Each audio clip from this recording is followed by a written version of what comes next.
ఉత్పత్తి ప్రకరణము 10వ కథ. భౌతిక దృష్టి. శ్రీరాముడు: మాకందరికీ ఎదురుగా కనిపిస్తూ ఈ దృశ్యము స్పష్టముగా అనుభవమగుచున్నది. ఇది మిథ్య ఎట్లా అవుతుంది? మరొక ప్రశ్న.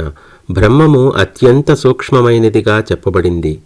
అట్టి సూక్ష్మమైన దానిలో ఈ అత్యంత విస్తారమైన జగత్తు ఎలా ఇమిడి ఉన్నది? ఆవగింజలో మేరుపర్వతం ఇమడగలదా? వశిష్ఠ మహర్షి: నాయన, నీ యొక్క ఇతఃపూర్వపు దృఢాభ్యాసం చేతనే ఇప్పుడు ఈ ప్రపంచమును పాంచభౌతిక దృష్టితో చూస్తున్నావు. అందుచేతనే నీ పట్ల ఇది స్థూలము, ఇది సూక్ష్మము మొదలైన వ్యవహారములన్నీ ప్రవర్తిస్తున్నాయి.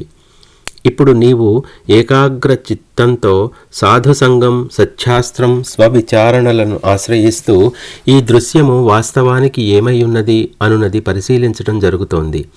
ఇక నీ చిత్తమును అంటిపెట్టుకొని ఉన్నట్టి దృశ్యభ్రాంతి తొలగుతుంది. ఎప్పుడైతే ఈ దృశ్యము ఇట్లు ఉన్నది అన్నది ఆసక్తిపూర్వక జ్ఞానం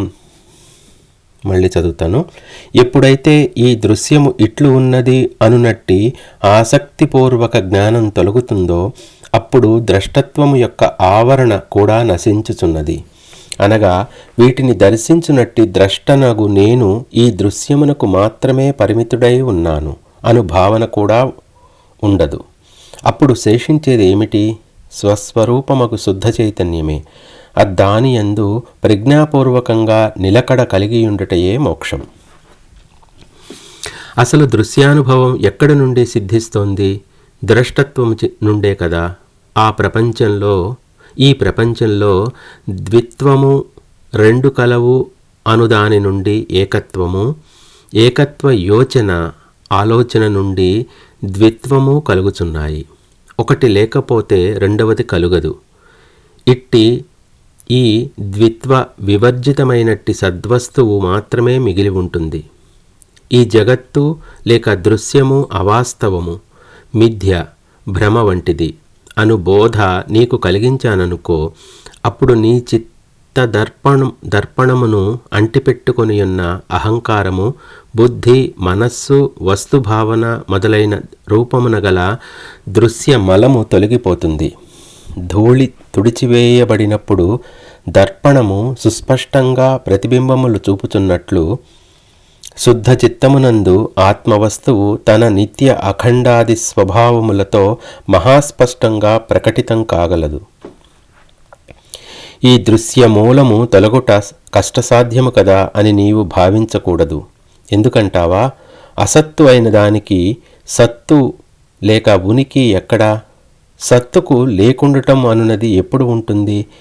స్వాభావికంగానే మిథ్య అయిన దానిని తొలగించటంలో కష్టం ఏముంటుంది చెప్పు.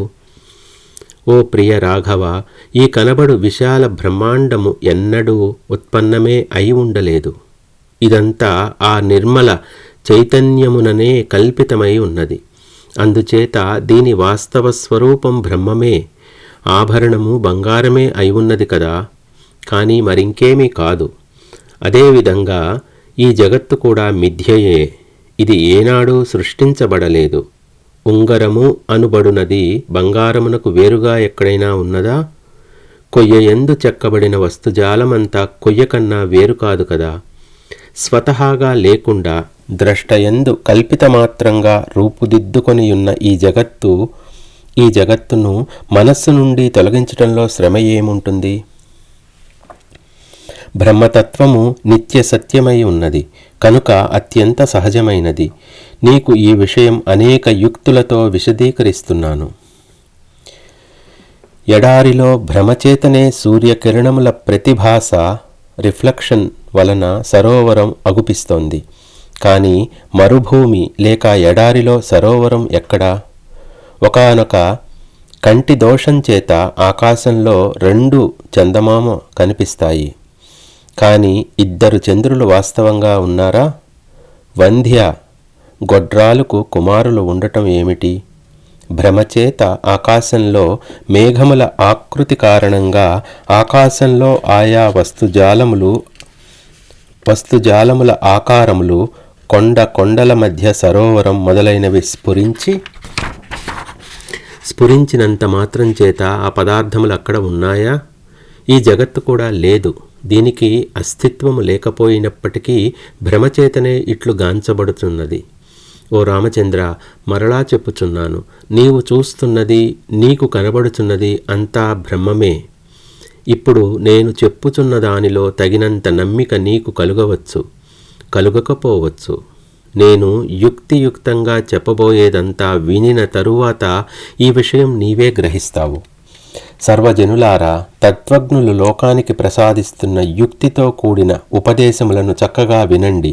అంతేగాని ఇదంతా మాకెందుకు అని తలచుచు దృష్టాంతముల సహాయంతో ఆత్మజ్ఞులు అనుభవజ్ఞులు అగువారు బోధిస్తున్నది తిరస్కరించకండి.